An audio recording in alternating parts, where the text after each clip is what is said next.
Ever feel like history is this giant puzzle and we only get a few pieces at a time? Well, get ready to fit some more together because today's deep dive takes us back to 1840s Japan, right before their world flipped upside down. Yeah, things are about to get interesting. And to guide us through this turbulent time, we've got the story of Manjiro, a shipwrecked fisherman who came back home after living in America only to be thrown in prison. It's a wild story. Talk about a rough homecoming, Rice. You see, for over 2 centuries, Japan had deliberately isolated itself. Really? Like completely shut off from the rest of the world. Pretty much. Wow, I had no idea it was that extreme. Oh, yeah. They were wary of outside influences, especially after seeing what European colonialism had done in other parts of the world. Makes sense when you put it like that. They wanted to protect their culture, their way of life. So they just decided to shut everyone out. It was a bit more complicated than that, of course, but that was the general idea. So how does Manjiro even factor into all of this? I mean, he's just one guy, right? Right.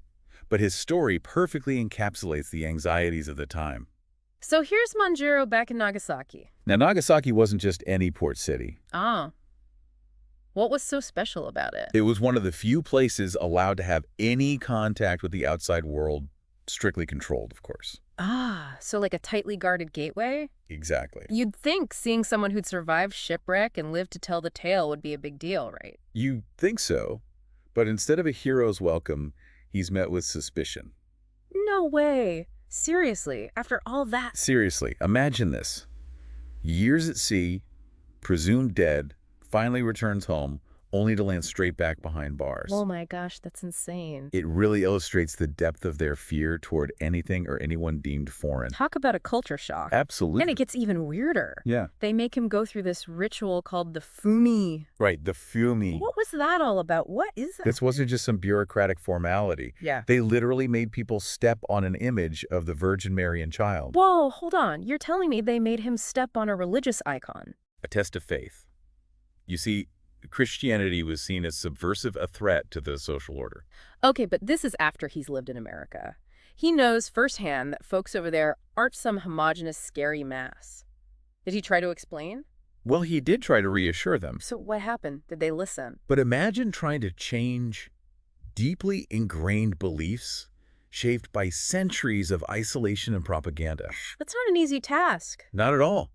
It's like trying to convince someone that the sky isn't blue. He's like, guys, I've been there. It's not what you've heard. And they're all, right, and we've got a bridge to sell you. Precisely. It's the perfect illustration of the clash between lived experience and ingrained fear. So basically they weren't buying it. Not one bit. Yeah. The officials, bound by their protocols, weren't ready to accept that the world outside their borders was anything other than a threat. Okay, so Manjiro's stuck in prison, not exactly the homecoming he imagined. Not quite the reunion he was hoping for. But what's fascinating is that he wasn't alone in his anxieties.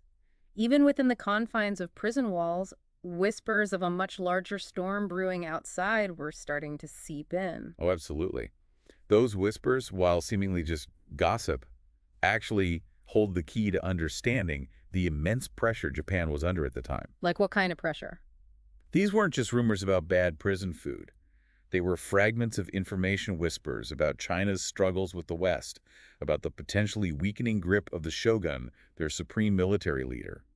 Imagine being trapped in a cell, the only world, slowly unraveling through hushed whispers. It's like their own little analog internet forum. Exactly. Only instead of cat videos and political arguments, it's rumors of war and collapsing empires. You got it. And the most persistent rumor, the one that truly sent chills down their spines, was the news of China's defeat in the Opium Wars. Yeah, yes. The Opium Wars, not exactly a shining moment in world history. Definitely not a proud chapter for anyone involved. But definitely a turning point. Oh, absolutely a turning point with global repercussions. Yeah, and I'm guessing this news didn't sit well with the folks back in Japan. Not at all.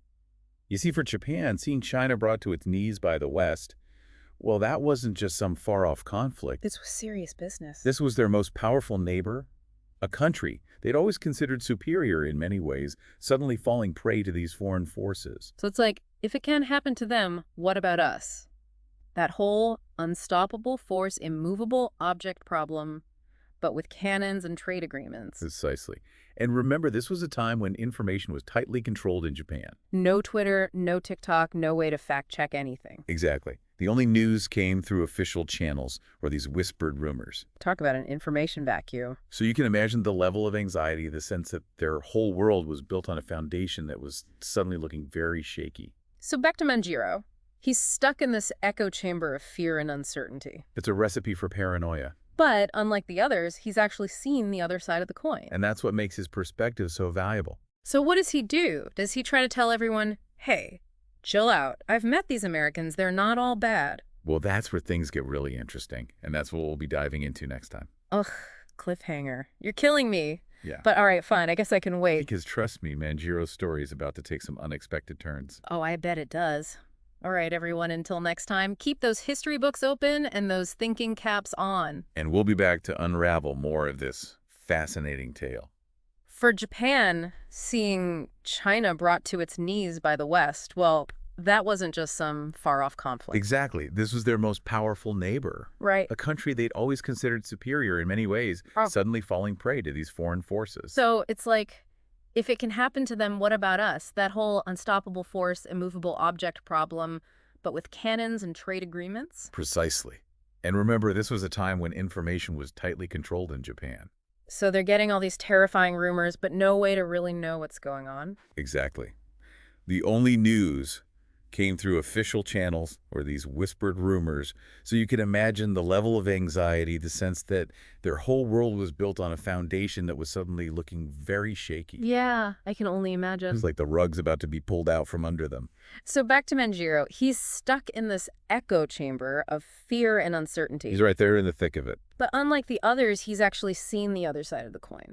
And this is where his story becomes even more compelling. Because he knows the truth. Right, he's able to offer a first-hand account of America to explain that it's not some monstrous entity bent on conquest. But does he even try? I mean, after that whole Fumi incident, you'd think he'd be keeping his head down. Well, he does try to reassure them, but even he is wrestling with the situation. What do you mean? I mean, think about it. He's been living in a completely different world for years, and now he's back in a place that's steeped in tradition and suspicion. So he's caught between two worlds. Exactly. He becomes a man caught between two worlds, a living embodiment of the turbulent times he's living through. That's got to be tough, trying to reconcile those two sides of himself. Absolutely. It's a constant balancing act. It's like he's trying to build a bridge across a chasm. And the chasm is widening with every passing day. So what happens next? Does Manjiro manage to bridge that divide? Or does he get swept away by the current of fear and suspicion? Well, to answer that, we need to delve a little deeper into the political landscape of Japan at the time. All right, let's do it. What forces are at play here? Who's calling the shots? So at this point in Japanese history, the country is ruled by a shogun. The shogun, right? I've heard that name before, but remind me again, who's that exactly? The shogun was the supreme military leader of Japan. He held the real power, even though there was an emperor. The emperor's role was largely symbolic. Okay, so the shogun's the one with the real clout. Precisely. And for centuries, the shogunate had maintained a strict policy of isolationism. Which, as we've discussed, was starting to backfire on them big time. Exactly. The Opium Wars had exposed the weaknesses of Japan's isolationist policies, and there were growing calls for change within the country.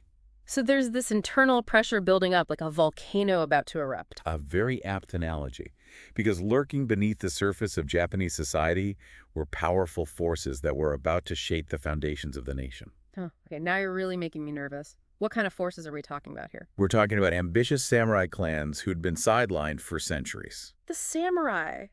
Like the warriors with the swords. The very same. They were itching to regain their former glory, and they saw an opportunity in Japan's moment of weakness. So they're like, hey, if the shogun can't handle these foreigners, maybe we should be in charge. It was a dangerous Game of Thrones with the fate of Japan hanging in the balance. And Manjiro just happens to be stuck right in the middle of it all? Talk about being in the wrong place at the wrong time, or maybe the right place at the right time, depending on how you look at it. Because his knowledge of the outside world, his understanding of America could be the key to Japan's survival. Or it could be seen as a threat to the established order, a catalyst for even greater chaos. Manjiro's story just keeps getting more and more intriguing. What a cliffhanger. I know, right? It's like a real-life historical thriller. Well, listeners, you'll just have to wait till next time to find out what happens to Manjiro and the future of Japan. Stay tuned, because things are about to get really interesting. So last time we left off with Japan kind of teetering on the edge of, well, something big, Yeah, you could say that again. with Manjiro caught right in the middle Holding a very unique set of cards, so to speak, because he's seen the enemy up close and personal. and lived to tell the tale, which is more than a lot of sailors in those waters could say. That's for sure. But knowing what to do with that experience, Yeah. that's the real challenge for Manjiro. It's like he's got this puzzle piece, but he doesn't know where it fits in the grand scheme of things. Precisely. Does he try to force it? Hide it? Wait for someone else to figure it out? Tough call. I mean, on the one hand, he's got this firsthand knowledge that could be invaluable. Could literally change the course of history. But on the other hand, he's dealing with a society that's deeply suspicious of anything foreign and not exactly known for embracing new ideas. It's a recipe for disaster or a chance to rewrite the recipe altogether. Okay, now you've got me hooked. So what happens next? What does Manjiro do with this knowledge? Does he become like Japan's secret weapon? Well, to find that out, we'll have to dive even deeper into Manjiro's story in a future episode. Ah, come on. You're leaving us hanging again. All right, fine. But next time we're getting the whole enchilada right. No more cliffhangers. I'll see what I can do, but no promises.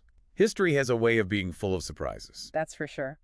Well, listeners, thanks for joining us on this deep dive into Manjiro's world on the brink, A world where tradition and change were on a collision course. and where one man's experience could tip the scales in ways no one could have imagined. It's a reminder that history is made not just by emperors and shoguns, but by ordinary people, People like Manjiro who found themselves at a crossroads, faced with impossible choices. and whose actions, no matter how small, helped shape the world we live in today. And who knows, maybe somewhere out there right now, there's another Manjiro, Wait him in the wings. ready to bridge the divides of our time and lead us into a new era.